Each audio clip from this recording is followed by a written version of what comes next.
Sahabat wanita dimanapun Anda berada, saya Susi Makitan menjumpai Anda lagi hari ini. Saya harap Anda dalam keadaan sehat dan baik-baik selalu. Hari ini kembali Wanita Berpengharapan akan memberi wawasan kepada Anda tentang kesehatan dan kali ini mengenai penyakit sirosis. Saya akan berbincang-bincang bersama dengan Dr. Megawati. Dan setelah itu Ibu Wihani STH akan hadir untuk memberi siraman rohani kepada Anda dengan topik akrab dengan Tuhan. Sahabat, selamat mengikuti, semoga menjadi berkat buat Anda.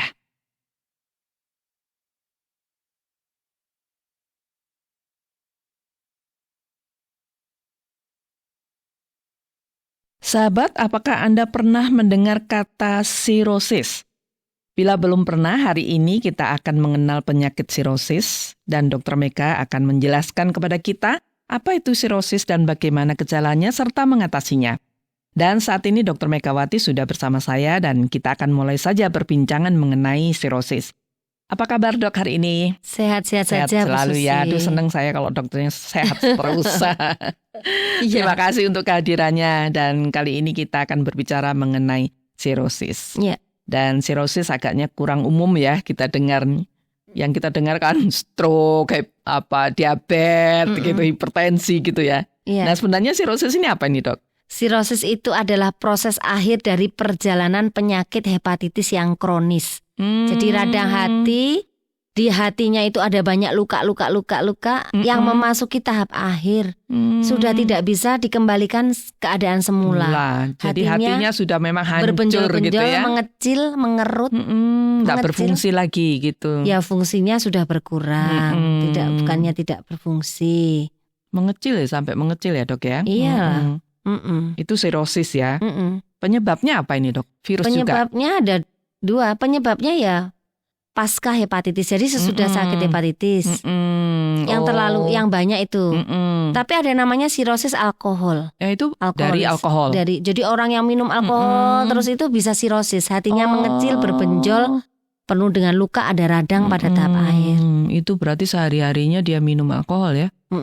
Atau ada juga sirosis yang karena autoimun atau karena kekebalan tubuhnya yang memakan. Memakan. Jadi proses kekebalan tubuh. Jadi kekebalan tubuhnya itu terlalu kuat, itu bisa merusak hati. Oh begitu. Ada. Nah, orang kan justru menguatkan ini kekebalan tubuh supaya kuat. Tapi kalau terlalu kuat merusak hati ya. Jadi begini loh. Artinya dia kekebalannya tinggi tapi tidak mengenali bahwa itu sebenarnya adalah organnya sendiri. Jadi dipikir musuh. Jadi diserang juga. Begitu. Karena dia nggak tahu kalau itu organnya Bukan sendiri. Tahu.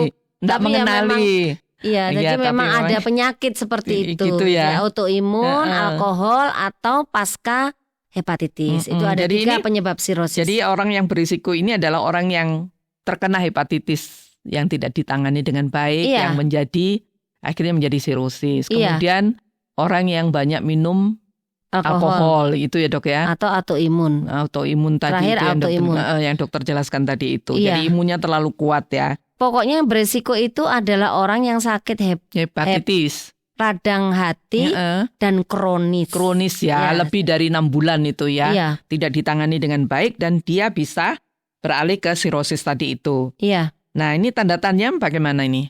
Biasanya ada pembengkakan pada perut yang kita namakan itu ada cairannya, seperti namanya asites. Ya, jadi itu kuning, gatal-gatal, perutnya buncit. Karena ada itu cairan di dalamnya. Kakinya bengkak, muntah darah, sulit tidur, lelah, hilang kesadaran. Komplikasinya buruk ini. Kalau sudah sirosis itu sudah stadium akhir ya Bu Susi ya. Terus itu bisa terjadi yang namanya radang otak yang karena hepar, namanya hepatic encephalopathy. Jadi ada radang otak karena levernya. Itu misalnya gini ya, ada dia mudah marah, hilang konsentrasi, kehilangan daya ingat, bingung. Kalau malam nggak tidur, kalau siang tidur, begitu kebalik-balik. Itu ada sindroma pada otak. Sindromanya lagi pada ginjal, itu bisa terjadi kerusakan ginjal. Ya. Pada hati, dia menyebabkan kanker hati. Nah, jadi ini memang sudah stadium akhir ya. Jadi biasanya seperti itu ya, bisa nggak sadar gitu ya. Muntah darah. Yang terbanyak adalah muntah darah Perutnya buncit, gatal-gatal di kulit, terus menguning gitu. Ada yang kuning, ada yang tidak. Tapi biasanya kuningnya itu samar-samar.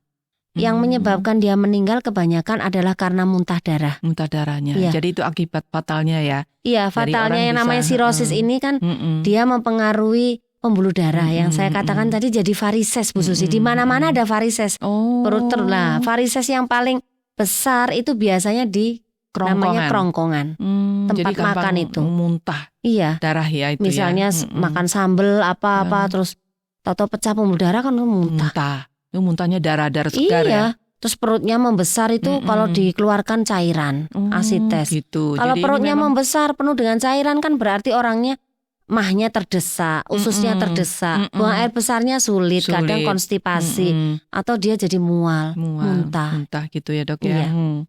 Nah ini kalau sudah terjadi seperti itu, fatalnya seperti itu fatalnya seperti itu, pengobatannya bagaimana? Kalau dia tanda-tandanya sudah lelah, perutnya buncit, muntah darah, itu bagaimana? Apa dibiarkan begitu aja atau bisa ditangani dok? Penanganannya sesuai dengan gejala, tapi untuk menghilangkannya, menghentikannya tidak bisa. Misalnya begini, dia jadi muntah dia darah. Nggak bisa sembuh nih? Nggak bisa. Muntah darah misalnya ya, muntah darah ya diberhentikan darahnya. Nanti dipasang balon atau apa supaya tertekan itu pembuluh darahnya berhenti, ditransfusi darah kan otomatis seperti itu. Perut kalau yang bengkak misalnya nggak bisa lagi bisa dikeluarkan cairannya. Oh, dikeluarkan cairannya ya. Pakai jarum khusus dikeluarkan, dipungsi namanya, dikeluarkan cairannya. Cuma nggak bisa terlalu banyak, paling nggak boleh lebih dari seliter. Tapi dikeluarkan sedikit, nanti nambah lagi. Gitu. Kalau gatel-gatel ya dikasih obat gatel. Kalau mual muntah kasih obat mual muntah. Tetapi proses sirosisnya tidak bisa berhenti. Berhenti ya. Dia akhirnya meninggal dunia ya. Jadi kalau sudah sirosis ini sudah tahap akhir tadi. Sudah tahap akhir tadi, penyakit akhir dari perjalanan. Dan yang paling sulitnya lagi kalau taunya sudah sirosis. Kalau taunya sebelumnya bisa diobati. Makanya kenapa harus periksa hepatitis A, B, C, atau juga vaksin. Anak-anak kita vaksin mulai kecil gitu. Dan ini berarti pencegahannya adalah supaya jangan sampai terjadi sirosis pada orang-orang yang hepatitis tadi itu ya. Iya. Harus jangan sampai dia makin parah, tapi harus diobati secara tuntas gitu ya dok ya. Pada waktu itu. Nah kalau sekarang sih sebenarnya ada Bu Susi kalau belum sirosis misalnya ya, masih dalam proses gitu, hatinya sudah mau gagal hati nih, ada cangkok hati zaman sekarang. Oh iya. Jadi hati itu dibuang ya, dicangkokkan yang baru ditambah gitu. Cangkok yang baru. Hati jadi ini, itu bagaimana itu dok? Hati ini melalui prosedur yang atau proses yang rumit ya. Dicangkokkan hatinya. Orang yang cocok itu dicangkokkan karena hati ini bisa tumbuh dia. Jadi dia lebih cepat regenerasi namanya. Tapi ya itu cangkoknya kan di atas 1 M harganya. Dan setelah itu kan ya orang biasa aja ya nggak bisa. Saya aja yang nggak bisa itu. Aduh 1 M itu kan harus menyesuaikan golongan darah semua ya. Terus minum obat penolak supaya nggak nolak tubuhnya. Wong namanya dimasuki tubuh ya. Baru dan rumit. Tapi ada yang berhasil ya dok ya? Ada ya. Iya. Ada yang buat buku.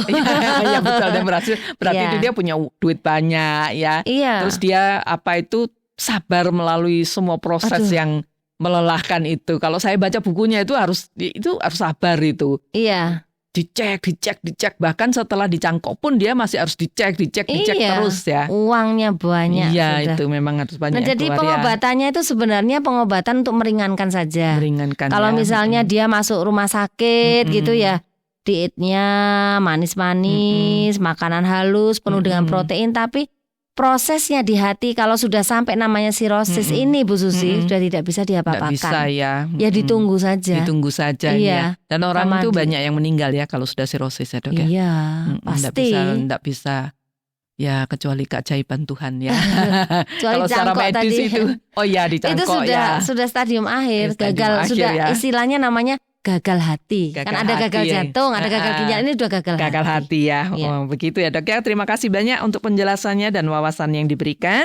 Semoga ini bermanfaat bagi pendengar yang saat ini bersama-sama dengan kita. Terima kasih banyak dok. Sekali lagi sampai jumpa di program berikutnya ya dok ya. Iya, sampai jumpa Bu Susi.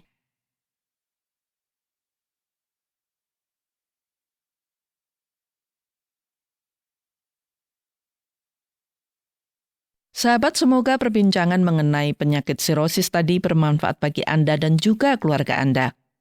Tetaplah bersama Wanita Berpengharapan karena sesaat lagi Ibu Wihani STH akan memberikan siraman rohani untuk Anda.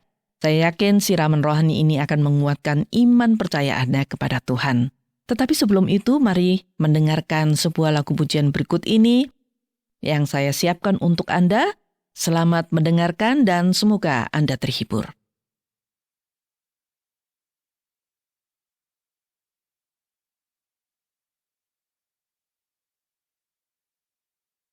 Sahabat Wanita Berpengharapan, saya Wihani senang bersama Anda tentunya pada kesempatan yang indah ini. Saya yakin pengetahuan tentang kesehatan jasmani, khususnya tentang penyakit sirosis yang dibawakan oleh Ibu Susi dan Dr. Megawati tadi, sangat bermanfaat bagi kita semua. Nah, sekarang jiwa kita pun membutuhkan kesehatan tentunya. Kali ini, saya akan membagikan renungan buat kita semua dengan topik akrab dengan Tuhan. Sahabat, Anda pasti memiliki teman akrab, bukan? Anda bisa memiliki teman akrab lebih dari satu. Memiliki teman akrab memang menyenangkan dan membuat hidup kita bahagia dan tidak kesepian. Seringkali teman akrab bisa saja lebih mengerti hati kita daripada saudara kandung kita sendiri. Sehingga kita selalu membutuhkan kehadiran teman akrab di sepanjang hidup kita. Apa arti akrab sebenarnya? Akrab berarti dekat, erat, dan intim. Jadi, memiliki teman akrab berarti memiliki hubungan yang erat atau dekat atau intim dengan teman itu. Anda yang saat ini memiliki teman akrab, tentu bisa mengungkapkan betapa bahagianya hidup Anda. Sayang sekali, bila dalam hidup ini kita tidak memiliki teman akrab atau kita tidak mau menjadi teman akrab dari siapapun. Tetapi saya yakin Anda memiliki banyak teman akrab saat ini. Sahabat, apakah Anda pernah berpikir bahwa Anda bisa akrab dengan Tuhan seperti Anda akrab dengan teman Anda? Mungkin kita tidak pernah berpikir bahwa kita bisa akrab dengan Tuhan karena kita tahu Tuhan itu maha tinggi, maha kuasa, maha tahu, dan maha besar. Karena itu, kita merasa tidak layak untuk mendekat atau menjadi akrab dengan Tuhan. Mungkin juga kita berpikir, untuk apa kita bergaul akrab dengan Tuhan? Sahabat, Tuhan memang maha tinggi, maha kuasa, maha besar, dan maha tahu. Tetapi Ia juga maha pengasih dan penyayang. Tuhan ingin selalu mengasihi dan menyayangi umat-Nya. Bahkan, Tuhan Allah tidak ingin seorang pun binasa oleh dosa-dosanya, sehingga Ia mengutus anak-Nya yang tunggal, Yesus Kristus, ke dunia, hingga mati di kayu salib, serta bangkit kembali dari kematian untuk menebus dosa umat manusia, agar umat yang percaya kepada Yesus tidak binasa, melainkan beroleh hidup yang kekal. Karena kasih-Nya yang besar, maka Allah melalui Yesus Kristus ingin selalu dekat dan akrab dengan umat-Nya. Tetapi tidak semua umat-Nya ingin dekat dan akrab dengan Tuhan. Banyak orang merasa tidak perlu dekat dengan Tuhan, karena merasa mampu melakukan segala sesuatu sendiri. Ada umat-Nya yang merasa terlalu kotor karena dosanya, sehingga tidak berani mendekat kepada Tuhan. Ada pula umat-Nya yang merasa ragu, apakah Tuhan mau dekat dan akrab dengannya? Bagaimana dengan Anda sendiri? Apakah Anda akrab dan dekat dengan Tuhan? Sahabat, saya ingin membacakan tulisan Raja Daud yang menyatakan betapa dia dekat dengan Tuhan. Tulisan Daud itu terdapat dalam Mazmur pasal yang ke-62, ayat yang ke-6 sampai ayat yang ke-8, yang mengatakan, "Hanya pada Allah saja kiranya aku tenang, sebab daripadanya lah harapanku. Hanya Dialah gunung batuku dan keselamatanku, kota bentengku. Aku tidak akan goyah. Pada Allah ada keselamatanku dan kemuliaanku. Gunung batu kekuatanku, tempat perlindunganku, ialah Allah. Kemudian kitab Mazmur pasal yang ke-42, ayat yang pertama dan ayat yang kedua mengatakan, seperti rusa yang merindukan sungai yang berair, demikianlah jiwaku merindukan Engkau ya Allah. Jiwaku haus kepada Allah yang hidup. Bilakah aku boleh datang melihat Allah? Sahabat, menarik bukan tulisan Raja Daud ini? Ia mengatakan, hanya dekat Allah saja aku tenang. Kemudian ia juga mengatakan, jiwanya merindukan Allah. Dua kata kunci dari Daud ini menunjukkan bahwa ia sangat akrab dengan Tuhan.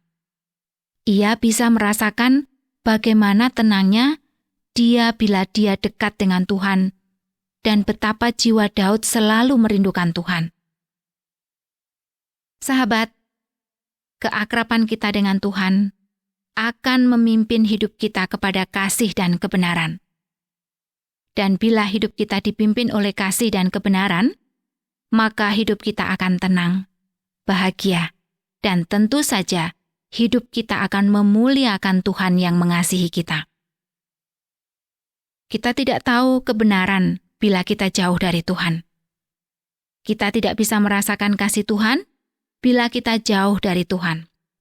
Sebaliknya, bila kita dekat dan akrab dengan Tuhan, maka kita bisa merasakan kasih sayang Tuhan, dan kita hidup di jalan yang benar. Jadi sekarang kita bisa melihat diri kita masing-masing, apakah kita akrab dengan Tuhan atau tidak. Sahabat, bila Anda akrab dengan Tuhan, maka Anda akan terus mencari Tuhan, mendengarkan suaranya melalui firman yang Anda baca, sehingga hidup Anda selalu ada di jalan yang benar. Bila Anda akrab dengan Tuhan, maka Anda akan merasakan kebesaran, kasih, dan kuasa-Nya, sehingga Anda bisa bersyukur dan memuji nama-Nya. Mulailah datang kepada Tuhan dalam doa yang keluar dari dalam hati Anda. Katakan bahwa Anda ingin dekat dan akrab dengan Tuhan. Bacalah firman-Nya agar Anda mengetahui apa yang diajarkan dan apa yang dikehendaki oleh Tuhan untuk Anda lakukan. Dan perhatikan hidup Anda setelah Anda benar-benar akrab dengan Tuhan. Saya akan membacakan perkataan Tuhan Yesus yang sangat penting untuk Anda hari ini, yang terdapat dalam Injil Yohanes pasal yang ke-15, ayat 5 dan ayat yang ke-7, yang mengatakan, Akulah pokok anggur, dan kamulah ranting-rantingnya. Barang siapa tinggal di dalam aku, dan aku di dalam dia, ia berbuah banyak. Sebab di luar aku, kamu tidak dapat berbuat apa-apa. Jikalau kamu tinggal di dalam aku, dan firman-Ku tinggal di dalam kamu, mintalah apa saja yang kamu kehendaki, dan kamu akan menerimanya. Tuhan memberkati Anda.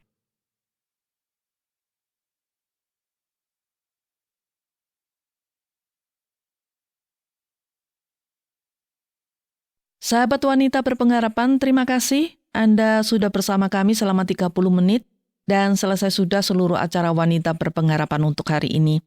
Semoga seluruh sajian kami bermanfaat buat Anda dan keluarga. Dan bila Anda ingin menanggapi acara ini atau ingin membagikan pengalaman rohani Anda, langsung saja hubungi wanita berpengharapan melalui SMS atau WA ke nomor 081 333 777-386. Saya ulangi nomornya 081 333 777-386. Akhirnya saya Susi Mangkitan mohon pamit dan sampai jumpa. Terima kasih Anda sudah mengikuti program kami. Jika Anda diberkati, jangan lupa like, komen, dan share supaya Anda tidak ketinggalan setiap program terbaru kami. Jangan lupa juga untuk subscribe channelnya dan nyalakan loncengnya. Jika Anda ingin mendukung pelayanan kami, bisa melalui rekening kami berikut ini atau menghubungi kami di sini.